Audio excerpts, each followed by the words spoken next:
Happy New Year, everybody. It is 2021. Finally, we made it. Hope everybody had a great New Year. This is your host, JT, and if you are hearing this, you have once again tuned into the Consequence of Habit podcast.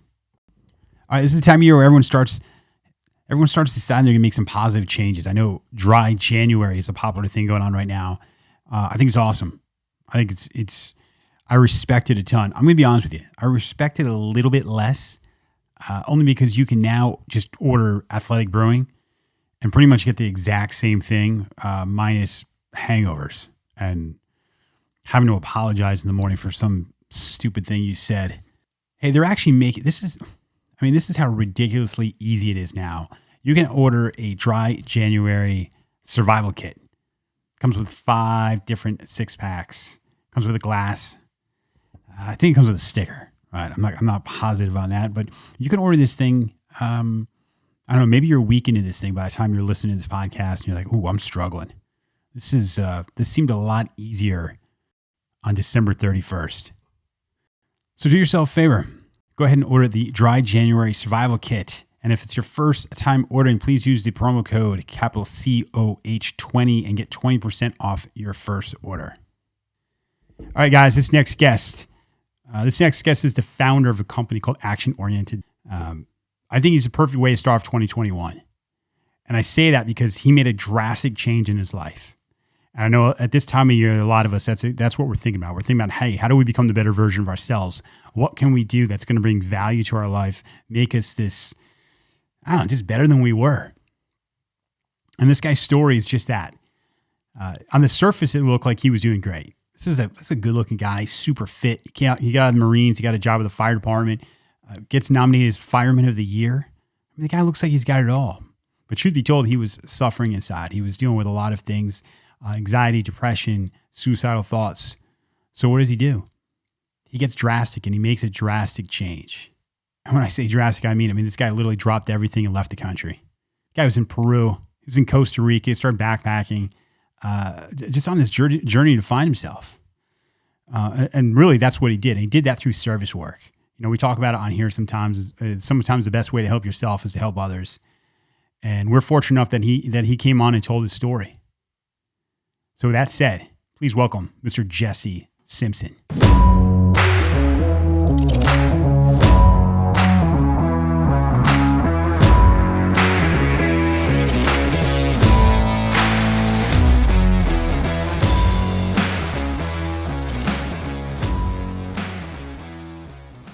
All right, this is JT here for the Consequence of Habit podcast. We are honored to have on Jesse Simpson. Jesse, man, I appreciate you coming on. JT, happy to be here. Thanks for having me. So just to let the listeners know, I had to shut this little conversation down because we were on for about 20 seconds and I was already getting nuggets of interesting stuff.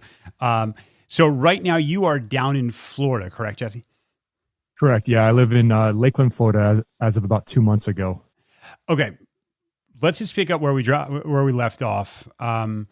We'll mention this first. You are the director, president. What's the exact title for Action Oriented? I'm the founder and lead trainer at Action Oriented. Okay. And what is Action Oriented? We're a company that specializes in helping people overcome adversity and take action on their dreams. All right. So whether it's start a business, travel the world, or do any number of different things larger than yourself, we give you the mental resources to break through that adversity, the suffering that you're facing right now, to move forward and unwrap your gifts and share them with the world. Okay, so you're in a shared space with some other guests that I've had on the podcast in Florida. Explain how you ended up where you are, because that's what we started to touch on, and I found it fascinating. Yeah, my story's been kind of wild the last couple of years. I was a firefighter, a Marine Corp veteran. Did the fire service after that. I was a firefighter for 4 years after that. But I mean, it gets in here pretty deep, JT. But I'll skip over and I'll just get to why I'm here. But I was a firefighter for 4 years, firefighter of the year in Arizona in 2017, and a number of different things happened in my life. But basically, I spoke in front of 500 firefighters at the State Fire School in September 2017, and it was my dream career. I had my dream girl. My family was there. It was everything I ever wanted in my life. I mean, things I never even dreamed of being the firefighter of the year, right? But I was completely burnt out, completely overwhelmed, completely consumed by my life. And I was struggling to start a nonprofit that I thought my whole life had been preparing me for. And right after, about a month after that speech when I received the award Firefighter of the Year, I broke down, and a number of different things happened in my life. But basically, October 2017 was a wild ride. But my brother was dying of cancer. My mom lost her job. Like all these little things happened in my personal family, and my own inability to manage my own health and wellness, my mental capacity was completely maxed out. And the last straw for me, I was a machine gunner in the Marines. The last straw for me was in October 2017. There was a machine gun shooting in Las Vegas at that country music concert. Mm-hmm. And it broke me. And I was like, what the fuck are we doing here? Yeah. Like, what is happening here? And so it sent me into a dark place. I was having suicidal thoughts, and I realized that I was having the same suicidal thoughts that I was having when I was in 7th grade. Wow. And I knew that I had to break this cycle. Otherwise, I would spend the rest of my life living this way. And so, long story short, I worked through all those things, and what ended up happening was I just completely reevaluated all of my values. I was like, this isn't who I am. This isn't the life I want to live. I need to move beyond this. And what came of it, and I'll get back to Peru. Peru played a really pivotal role in my life back in 2013. But I thought about Peru when I went down there, and really what happened is I decided in that moment, which will come I think later, but I decided I measure my life by how much I give, how much I grow, and how far I go. So give, grow, go. This idea around action is the greatest adversary of adversity, and these three methods of growing or of taking action, giving, growing, and going, became like who I am. And so the give meant becoming a coach so I can be of service to others in their time of need. The grow meant going to grad school so I can make a difference on a larger scale. And the go, ultimately for me, meant selling all my things, resigning from my what I once thought was my dream career as a firefighter, and taking about 2-year trip around the world. All right, so that's a little bit of my backstory. And then I spent 2 years traveling. June of 2018, I took a one-way flight to Costa Rica with no real plans of ever coming home. And I spent 10 months out of the country. I spent about 5 months backpacking around the States, traveling around the States once I got back from that. And then I finished up my grad degree in May. I was supposed to spend about a month backpacking through East Africa and then hike Kilimanjaro with a friend we met in Peru, and then live in Bali for the rest of the summer. And then we're supposed to get married here in November. But because of coronavirus, we had to cancel our trip abroad. And we were just like, well, what the hell do we do now? We had literally sold all our stuff. We had a backpack. I think by the time when we were in the States, we had like 2 backpacks worth of stuff. Wow. But we were still living off our backpack. And we're like, well, let's go visit my dad here in Lakeland. Because he had recently moved here. When we were in Colombia, I think it kind of inspired him to take his leap of faith to go out, and he's always wanted to live by the beach. And he lived in the Midwest in Nebraska, and he's just really unhappy, really unsettled. And I was like, Dad, get your ass down to Florida, and so he did. And so we figured we'd come see him in Lakeland, and we just fell in love with this place, this co-working space, which is what we were talking about in the beginning. And the people we met here are just incredible. It's just a great place to be for where we're at right now. So we're growing some roots here, looking to buy a house. Man, that's I just talked to somebody else recently, and they made some drastic changes in their life, right? Theirs had to deal with addiction, but it was like, hey, this is not sustainable. I need to make this huge change, cut off everything. And it sounds like you're kind of in the same boat. You mentioned having suicidal thoughts going back as far as in the 7th grade. Do you think that, we can get into like the nature versus nurture thing. Do you think you are predisposed to a certain type of mindset, or do you think it was just through the experiences you had gone through that brought you to that place? I think my take on this idea about nature versus nurture, I think it's what's genetic, what's passed down to us. Let's say I wouldn't even call it genetic, is a way of handling stress and trauma. And I had no coping. When I was in 8th grade, so that was seventh grade is a really transformative time in my life. I was kicked out of school regularly. I was fighting, smoking weed, cussing out teachers. I was like a troublemaker. I was a troublemaker, big time. And in 7th grade was transformed me because I tried to kill myself the summer before 7th grade. Wow. Then September 2011 or 2001, I was going into 7th grade. So 9/11 happened. That's when I wanted to be a Marine and a firefighter. And then I got my first mentor, and he saved my life. And although I got trouble here and there, one of the things that took me, one of the like field trips or whatever my mentor took me on was to a downtown juvenile court detention center in the town where I grew up. And it was like a scare tactic, sort of like, you're going to end up here if you don't get your shit together. And at the end of that, we sat in front of a judge. There's 3 of us boys, and he looked at one of us and he said, "You'll be dead by the time you turn 18. You'll be in jail." And then he pointed at the third one and said, "You have the chance to write your own story. Wow. Choose what comes next." And so I don't know what happened to the other boys, but I always feel like I have an opportunity to write my own story, and that's what my mission is, to help other people do the same. But getting back to what your question is, I just don't think I had anybody that I didn't have a positive male role model in my life until my mentor came in. I didn't have, my mom was running a struggling business, single mom of 4 kids. My dad had moved away at that point. My older brother was dying of cancer. He got cancer when he was 14. Wow. And and he actually just died last year. He lived for 22 years with pancreatic cancer. And so there was just a lot of like, I didn't have the resources, the attention, the guidance that I needed as a young boy.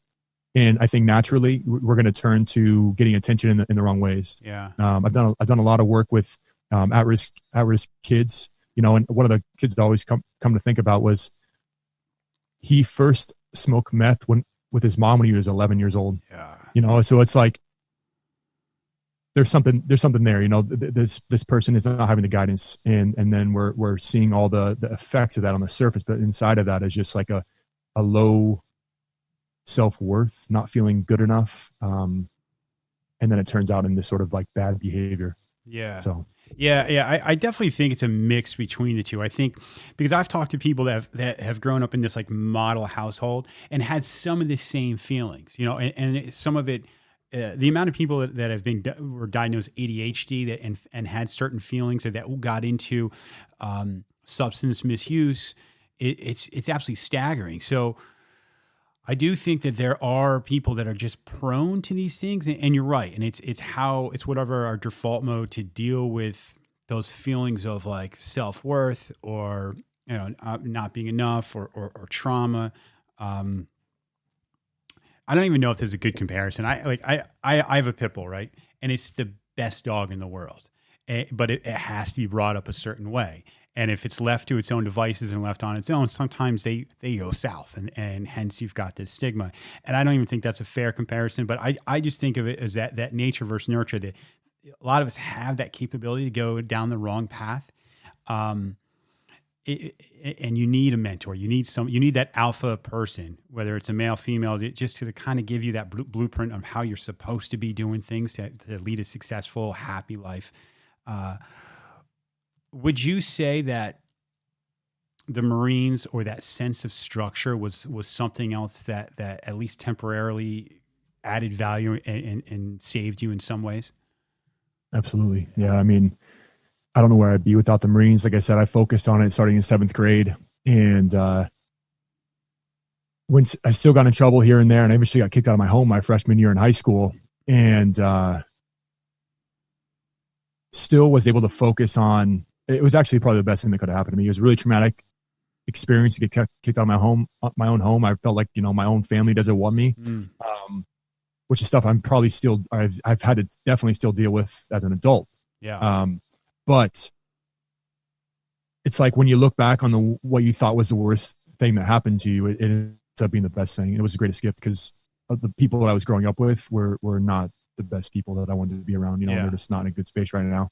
But either way, I was able to still focus on the Marines. It's all I was like, let's get out, just got to graduate, and let's focus on the Marines. I ended up graduating from high school, joined the Marine Corps 2007, and it was the best thing that could have happened to me for sure. I was able to become a leader, and I was a squad leader.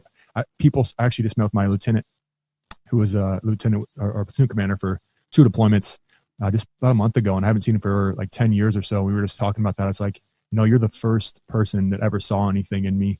And, it was huge. The structure, the unmistakable sense of purpose, the camaraderie, the brotherhood, all those things. You were in the... I was Air Force. So it is, Of course, yeah. yeah. So I didn't have as much structure, but it was still, I tried college. I went to college right after high school, and it was a complete train wreck. I lasted, I like to say I lasted a semester, but that's not really true. I mean, I paid for a semester.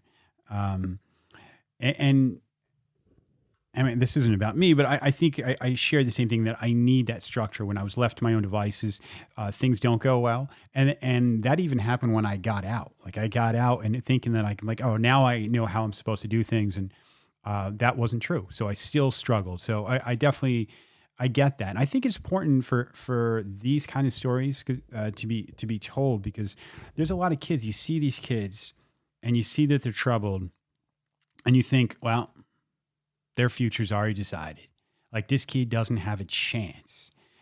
So it's really cool to see stories where, like, hey, yeah, I might have really messed up at some point in my life, but I was struggling. I didn't want to be that way. I was just hurting, but I've found a path, and as an adult, and it seems to me like you're doing really well now. So explain it. You go in the Marines, you spend time, you've done a couple deployments. And what year did you get out? 2011 is when I got out. So I was in for 4 years, 2007 through 11, and went on 3 deployments. Got to travel around the world with my best friend, served in combat in Afghanistan in 2010. It was perfect. I thought it was, everything I had wanted to do. It saved my life for sure. I was in Marine Corps. I was a squad leader. I was like a machine gun. I was this badass dude. It's like, it was amazing. But then when I left the military in 2011, that unmistakable sense of structure and purpose, man, I feel hard. Anger, anxiety, PTSD, substance abuse, and I just was like soaking it all up. And I, like you, going into college, I just thought I would come out without any structure. I thought I'll just, like, literally, I think what I thought at that time, and I think maybe like our senior Marines or people who were helping us get out were saying this, like, collect unemployment and just go to community college and like do whatever. And I tried that for like a couple of weeks, and I'm like, what the hell, man? This is not me sitting around smoking weed and just like cashing checks. Like, I think that's just the biggest disservice that we're doing to ourselves by thinking we're just going to sit around and have no sense of purpose whatsoever. I'd rather die, and so I struggled a lot. So although the Marines was everything I needed, I struggled a lot getting out. And then that's actually what ultimately led me to end up going to Peru in 2013. I went on a volunteer trip down there to Lima, Peru, and worked at an orphanage for 2 weeks. Wow. And on the flight down there, I thought about how I couldn't wait to get down there and help those kids.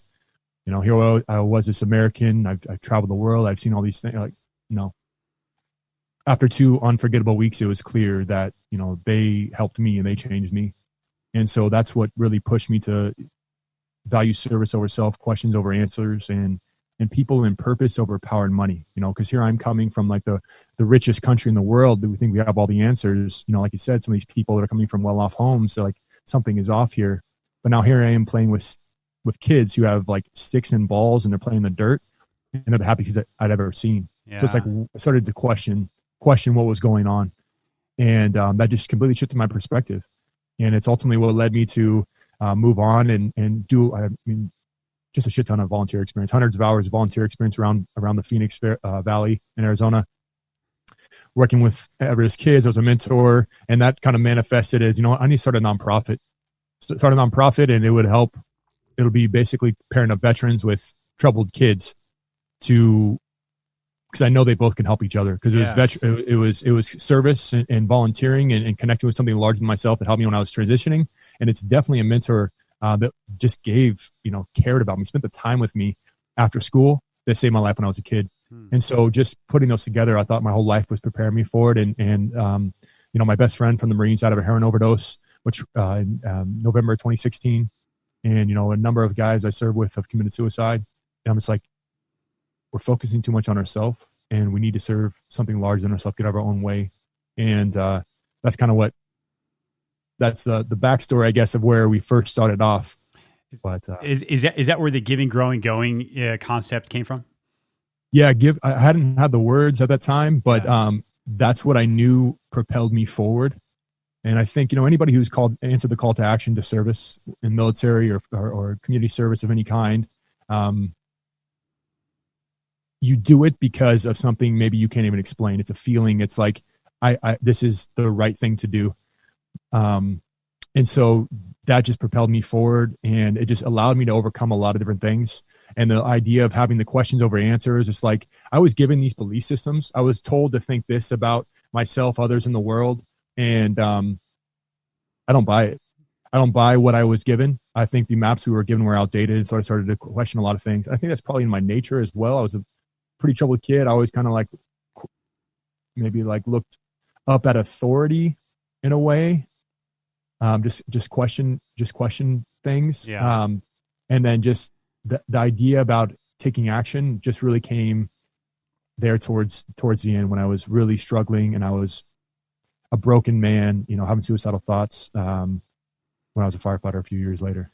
It's strange that, because you can almost think that as something that seems like a selfless act by helping others, if people realize how much it helps themselves. I mean, so I'll compare it to the world of recovery. In the world of recovery, you could be really struggling, but one of the first things they say, if you're struggling, is make sure you're reaching out to somebody else and helping them, because that in itself is going to help you. And I was talking to somebody else recently, and this, again, I don't even know how this is going to come across, but it was dealing with anxiety. And if you're having a lot of anxiety yourself, someone asked, "Hey, do you have a dog?"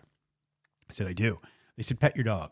Because at that point, the act of even caring for something else and not thinking about yourself starts to relieve just even if it's subtle, just your anxiety.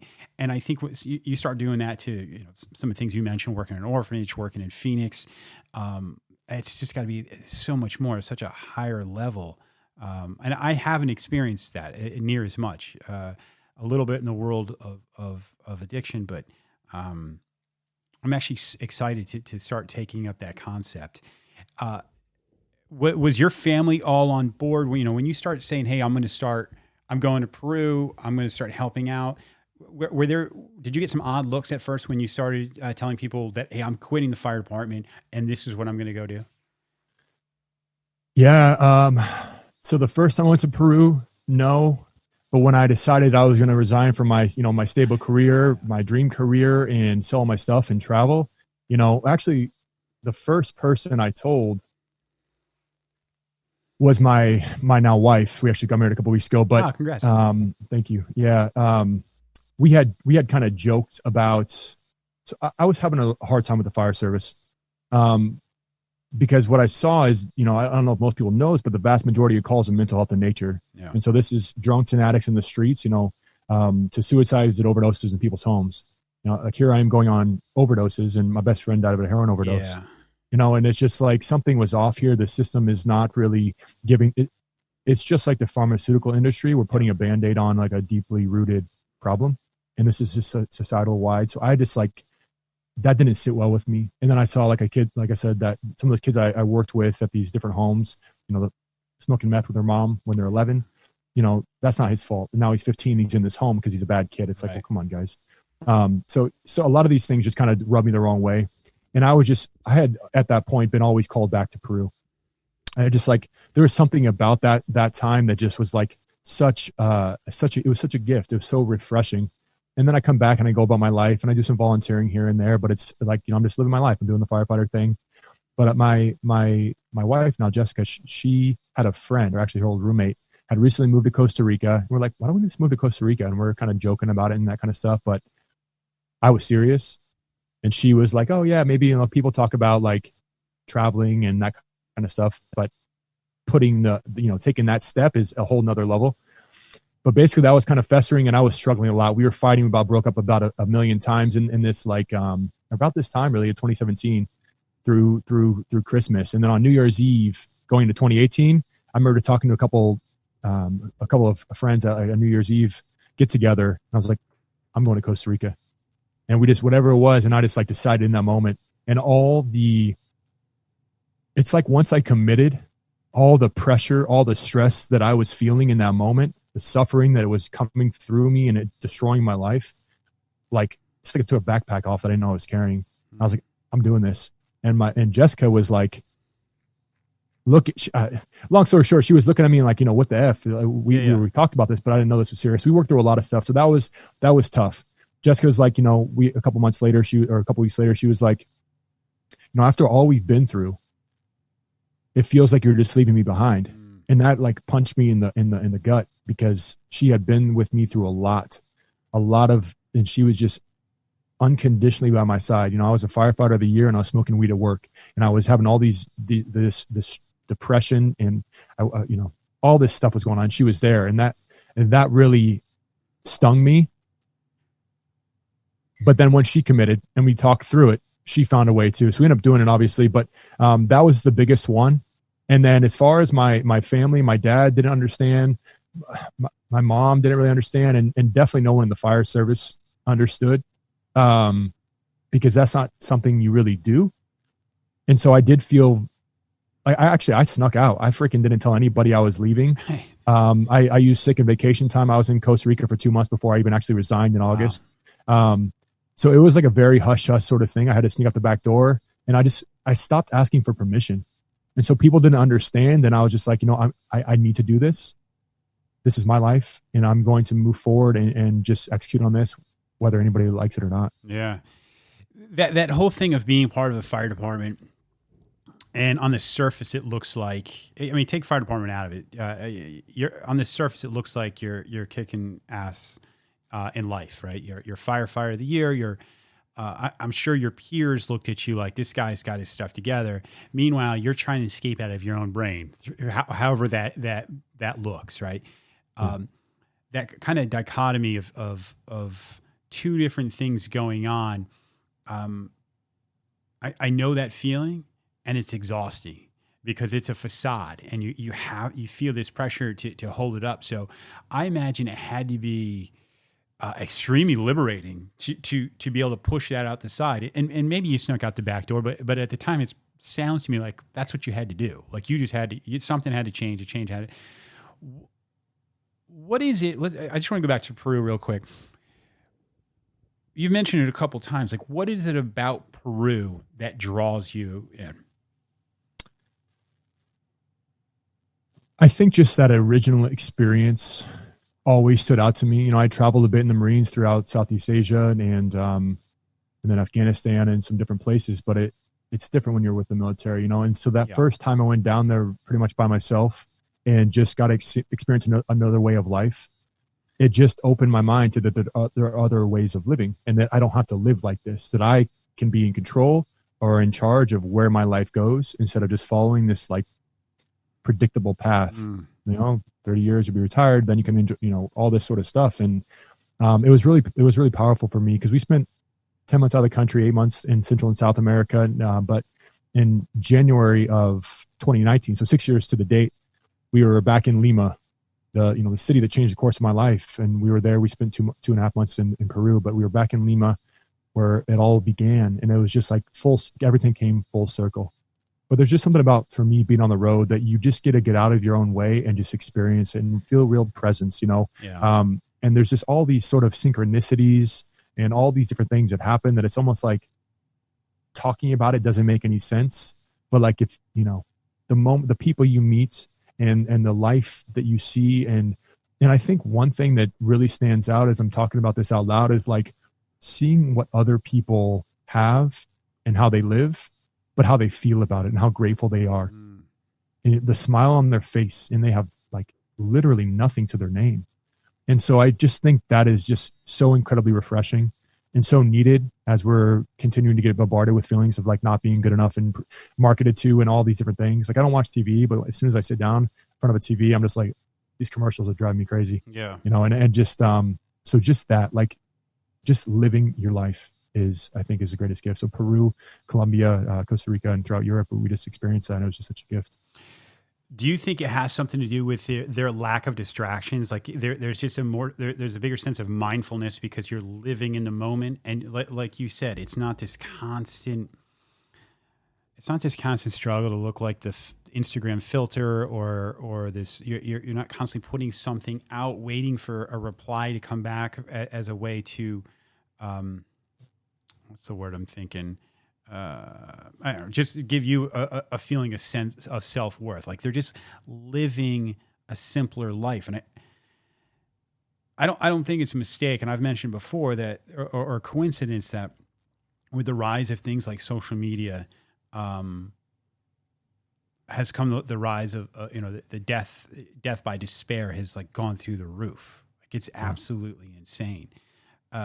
Do you think that has something to do with it, or am I just kind of brainstorming here? And I think you're onto something, JT. I think the idea about being present is just so important, and just really being there and focusing on what you have instead of what you don't have. Yeah. If you focus on what you have, what you're grateful for here and now, you are always full. But if you always focus on what you don't have, or what people are doing wrong to you, or the things that, any number of things that haven't worked well for you, then you're always going to be missing something. And I think that's how we're trained to think, that everything is wrong about us in the world and we got to fix everything. And it's like, no, you're good enough the way you are. You just got to keep moving forward, because like an old computer, you need to continue to update yourself. Otherwise you will be left behind. Yeah. That's a good analogy. I use it all the time. Like we fill ourselves with malware and viruses, and we need to be cleaned out and updated. That thought process to most of us does not come natural. What do you do on a daily basis to try and keep your mind set and heading in that direction? I think the most important thing to do with wellness of any kind is be proactive. And so, actually the first thing that I did, which really helped me climb out of back in 2017, my darkness, whatever you want to call it, this extreme suffering that I was feeling, like laying on the ground at the gym crying because for no reason, just completely depressed, was meditation. And I did 5 minutes a day on this app called Simple Habit. And it was just enough. I think I did like a 90-day streak, and it was just enough to kind of get me, I got to see my thoughts instead of becoming my thoughts. Yeah. And so I've just implemented the meditation ever since then. And I've expanded that 5 minutes to 20 minutes twice a day when I can. But without question, I do 20 minutes a day. And I really started from there to build out my morning routine. And just really what I like to do is like the 3 M's: movement, mindset, motivation. Yeah. So the first thing I do is exercise, some sort of exercise, 5-10 minutes of a Tabata, some stretching, just moving my body, shaking the cobwebs off. And then I set up I've actually had a breath work in now, which has been huge, to get out of my head and a bit more grounded, but do my meditation. And then I have I'm really diligent about my plan for the day, which I've set up myself up being proactive the night before. So I know exactly what I'm doing and when, what calls I need to go on. I have everything hyperlinked on my computer. So I'm just ready to go. So I think and I like to do in my meditation what I call envision the perfect day. So I just imagine the calls that I have coming up, like going as perfectly as possible. And just really, I guess being proactive of everything. So I think that's like the main thing. Exercise is huge for me. I've been exercising. Mr. Blooming got me into exercise when I was in 7th grade. So that's been a huge part of my life. So staying really proactive there. Eating right. Reading is huge. Hearing other people's perspectives on things. And I do what last summer I started to get into belief systems and understand. I got tapped into like Bob Proctor and Joe Dispenza and some of these people that are really diving into different ways, at least for me, of thinking. And so what I learned is that, right before you go to bed and right after you wake up, or the times you have direct access to your subconscious mind. And that's the time when you most need to put in the programs the tapes that you want to run in your life. So I always make sure that I have, that I safeguard that first hour and last hour. I told you about my morning routine pretty much already, but I jump up and I'll listen to a podcast. I'll listen to a couple of yours in the mornings, or I'll listen to a YouTube video or whatever it is when I'm doing all those things. And then at night before bed, I'm reading, I'm listening to any number of different podcasts, same thing, audio books, because I know right before I go to bed, what I'm putting in there, it's going to like take a bath in my brain. They're all for the 8 hours that I'm trying to sleep. Yeah. And so those are the main things that I do: safeguard that first and last hour and really be proactive. What kind of breath work are you doing? This breath work thing is when I'm diligent about doing it, I think it makes a substantial difference. But what is it that you do? I think it's similar to the Wim Hof method, which there's a bunch of resources on YouTube for that. Yeah. But it's not. But yeah, it's kind of hard to explain. I'm in a men's group, and Man Talks is the Instagram name, but it's a guy named Connor Beaton, and he runs this men's circle, and it's what he teaches. So cool. That's what it is. But yeah, it's huge. It gets me out of my head, where men are always living, and into my body a bit more. I feel way more grounded, and just there's a lot of trapped emotions, a lot of emotions, a lot of like very strong sensations, like a release of energy that come out when I do this breath work, when I do it right. And it's just been it's been a game changer. I've only started doing the last 3 months or so. So let's get into what action oriented is all about. I mean, I imagine it's going to have a lot to do with what we've already spoken about, but explain what the project is and what you're doing. Yeah, absolutely. So action oriented was founded with the intention of helping people overcome adversity and take action towards their dreams. Just like I was feeling when I was in my shit, I knew that action is what I needed to take in order to overcome that. And so my mission is to help inspire 10,000 entrepreneurs to overcome adversity and take action on their dreams. Because right now across the world, I think we're in a transformative time. And I think that all calls for us to transform ourselves, to take action on that voice, that call to action that's coming inside of us, and move forward on that business, the family, the trip, like whatever it is. It literally doesn't matter. But there's a reason as a society we're feeling this way. And I think it's because we're all being woken up here. All these calls to action are coming to us. And so my mission is to help people answer that call to action, help them moving forward, and really execute on those dreams. Get out of your own way and on the path that you were given. What's that process look like? So someone calls you. What happens next? Yeah, so I just do a free call just to get a feel for it. I have a 12-week long coaching program called Final Stand for Freedom, and we get really clear on overcoming stress and overwhelm, stress management, being proactive, all these sort of different things. And we tackle mission, vision, values, and get really clear on belief systems, taking conscious action, and then creating a community. But if we're a good fit for working with each other, then we got a 12-week long program. I have an online course that I'm launching next week, as well as the one-on-one coaching. But it's really just comes down to fit. If we feel like we're in alignment with each other, we're just going to go from that first call and talk about what the coaching or the online course looks like. But it's ultimately comes down to how we're feeling. And if you feel good about this, you're ready to take action. It all comes down to a commitment. And just like it was the commitment that I made, I'm moving to Costa Rica, the declaration that I'm going to do this, everything else becomes easier. And if you're ready to commit to yourself, to your path, to your finding your purpose, starting your business, then I'm the guy to be right beside you to help you move through all the shit that's going to come up. And there's going to be a lot of stuff that comes up. And that's basically it. So I have online courses and a coaching program, but everyone needs someone to push them to grow and think bigger. Everyone needs a mentor or a coach. Yeah, I don't even think a lot of people I didn't realize that I needed one. I just thought I had to get my shit together. And it was even your friends with Jordan Arbuckle. I had a phone call with Jordan after our podcast, and he kind of went through some things on how to improve some things, and it blew my mind, man. Like I do need somebody because I think we all get wrapped up in our own stuff in this like storm in your head, and you need a lot of times you need that somebody just to go, all right, just slow down. Let's take these things one at a time. Let's have a plan of action, and let's start to implement it, because that really makes a big difference. When you've got a million different things coming at you at one day, it's very easy just to just go, man, I don't even know what to do or where to go, or you start just answering these things randomly or attacking these things randomly, and you find out you really don't go anywhere fast. Yeah, staying busy but not really productive. Yes, exactly.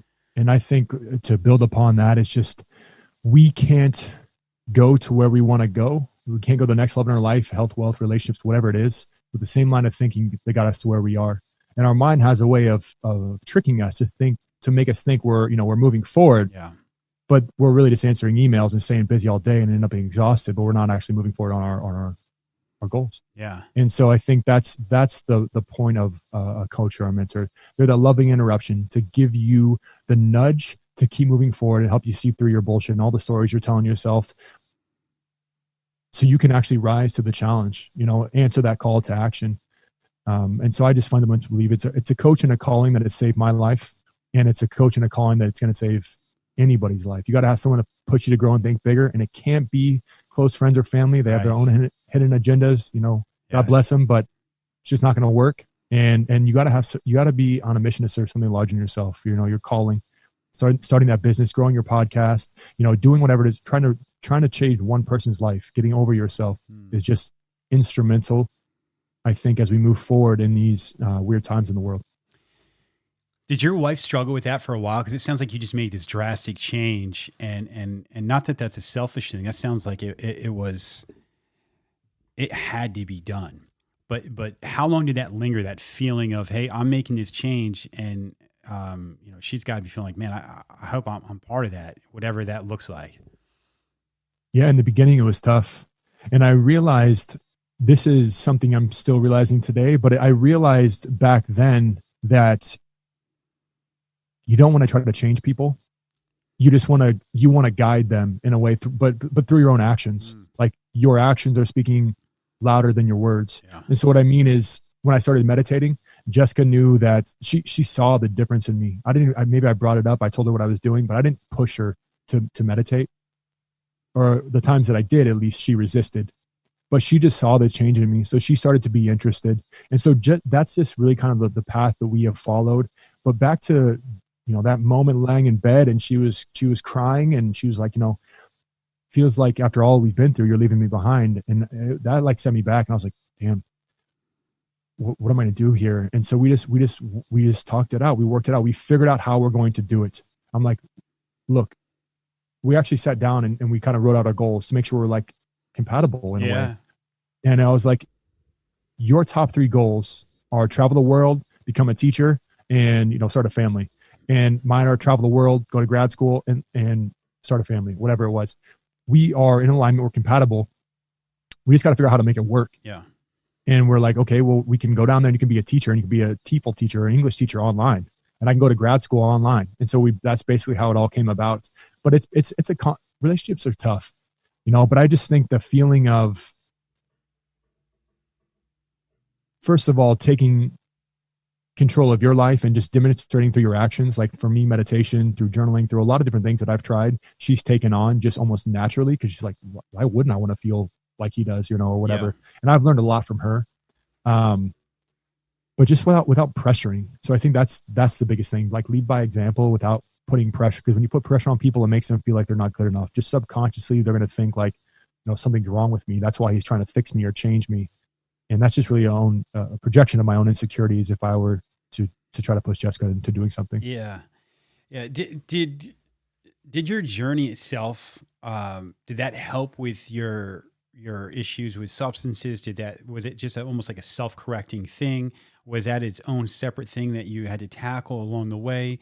Or was it just that process of changing your environment, changing the setting, and changing your life that cleared that up? That's a good question. I think that what I was doing with drugs was suppressing how I was feeling, distracting myself from what was really going on.